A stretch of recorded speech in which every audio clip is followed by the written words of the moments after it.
Hello and welcome to True Crime Rocket Science, the most authentic voice in true crime.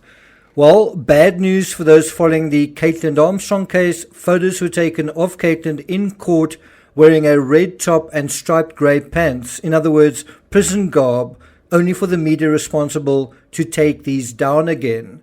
Further bad news, because of a backlog of trials caused by the pandemic, apparently hundreds of trials, a docket call will only be held on October 19th, that's 3 months from now, with a jury trial a week after that.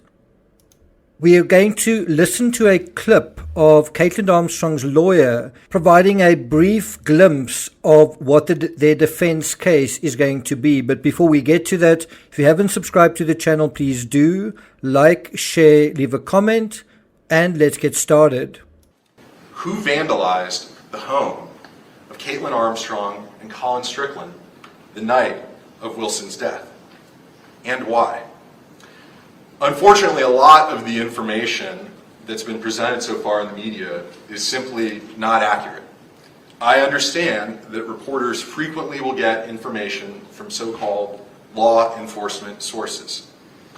The police have a vested interest in painting a picture that supports their initial assumptions and actions.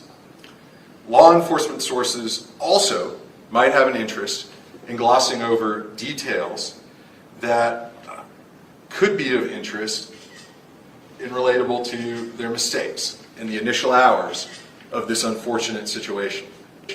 Terrible situation. So there you just heard Kailtin Armstrong's attorney reading from a prepared statement and getting the last part slightly wrong. And I'll provide a link to the full Fox 7 Austin clip where you can hear the full statement there. Now, thus far, Kaitlin's defense appears to be that Austin Police Department fumbled the case, they botched the case.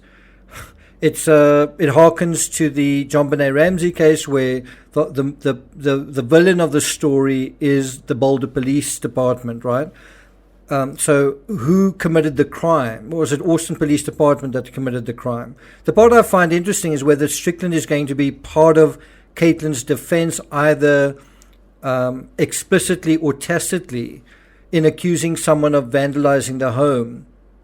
In theory, Kaitlin and Colin could claim, as the Ramseys did, that someone came into the home from the outside, and in this case they didn't write a ransom note, but in Caitlin's case took the Sig Sauer, and whatever happened after that she doesn't know. And as someone commented, could a foreign faction be involved in this case? Now, that may sound unlikely and far-fetched, but bear in mind all the defense have to do is provide reasonable doubt. Now, if you're one of those who followed the Depp versus Heard case and you convinced Johnny Depp is innocent in spite of photographic proof and in the absence of a perfect video showing you the accusation, then you shouldn't be convinced that there's nearly enough proof to convict Kailtin Armstrong. So what that she fled the country? Maybe she wanted to go on holiday. So what? She had plastic surgery. Maybe she didn't like her nose. So what if her Jeep was cruising around the area? Maybe she got lost. I have a slightly different question though, and it's this. How is Kaitlin able to finance such an expensive attorney? Scratch that, pair of attorneys. We know that Colin is $450,000 out of pocket. Where is that money? Who or what or where is the money coming from to finance Kaitlin's defense? Is it the collateral from her properties, similar to what we saw in Chad Daybell's ability to pay for his attorney, John Pryor? Now, although the next court appearance may be in 3 months, expect plenty of motions between now and then.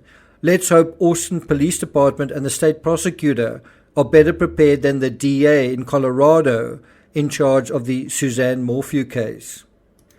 So I'm not going to take it further than that, just to let my members know that the next episode in the Van Gogh letters, that's number 23, which concludes the period in The Hague, that will be immediately following this video. So as soon as I'm done editing it, I'll be live going through that. So look out for that. Thank you for listening, and I'll see you guys next time.